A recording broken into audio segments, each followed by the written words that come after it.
দর্শক আপনাদের স্বাগত জানাচ্ছি যমুনা টেলিভিশনের ফেসবুক লাইভে। মেহের আফরোজ শাওন, যিনি খুব পরিচিত এবং জনপ্রিয় অভিনেত্রী, তাকে কিছুক্ষণ আগে অর্থাৎ আজকে সন্ধ্যার দিকে ঢাকা মহানগর গোয়েন্দা পুলিশ ধানমন্ডি থেকে জিজ্ঞাসাবাদের জন্য নিয়ে আসা হয়েছে এই মিন্টু রোডের ডিবি কার্যালয়ে, এবং যেটি ঢাকা মেট্রোপলিটন পুলিশের পক্ষ থেকেই গণমাধ্যমকে নিশ্চিত করা হয়েছে। এবং তারা বলছেন যে এখন পর্যন্ত তাকে জিজ্ঞাসাবাদের জন্য আনা হয়েছে, কোনো ধরনের সুনির্দিষ্ট মামলা কিংবা তাকে গ্রেফতারে দেখানো হবে কি হবে না সে বিষয়ে কোনো সিদ্ধান্ত এখন পর্যন্ত হয়নি।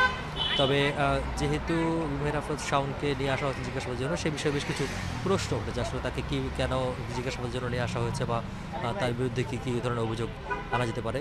এই যে অনানুষ্ঠানিকভাবে যদি বলা হয়, তাহলে আসলে বেশ কয়েকদিন ধরেই তিনি বর্তমান সরকার এবং প্রধান উপদেষ্টার প্রেস সচিব সহ বেশ কিছু বিষয় নিয়ে তিনি গণমাধ্যমে তিনি সামাজিক যোগাযোগ মাধ্যমে সরব ছিলেন, এবং তার ফেসবুকে বেশ কিছু স্ট্যাটাস সহ মন্তব্য করেছিলেন। সেটিকে অনেকেই রাষ্ট্রের বিরুদ্ধে বা সরকারের বিরুদ্ধে প্রোপাগান্ডা হিসেবে অভিহিত করার চেষ্টা করছেন।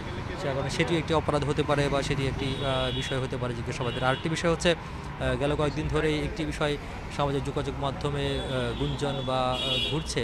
সেটি হচ্ছে ভারতে একটি সভা হয়েছিল আওয়ামী লীগের। সেই সভার মধ্যে বেশ কিছু নেতাকে দায়িত্ব ভাগ করে দেওয়া হয়েছিল এই সরকারের বিরুদ্ধে কর্মসূচি পালনের জন্য। সেখানে মেহের আফরোজ শাওনের নাম আছে।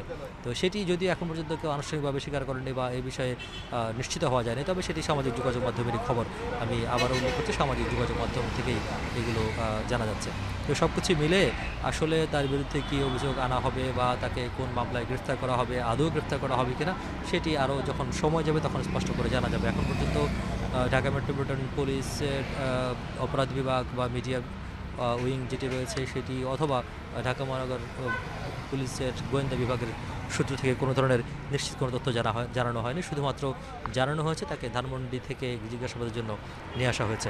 আর এটি হয়তো আজকে রাত শেষে কালকে সকাল পর্যন্ত বোঝা যাবে, যদি শুক্রবার কালকে যদি তাকে গ্রেফতার করা হয় বা যদি নির্দিষ্ট মামলা তাকে গ্রেফতার দেখানো হয়, তাহলে কালকে আদালতে হাজির করা হবে, এবং হাজির করার পর পরবর্তী আইনি যে পদক্ষেপ সেটি নেওয়া হতে পারে। রিয়াজ রায়হান, যমুনা নিউজ।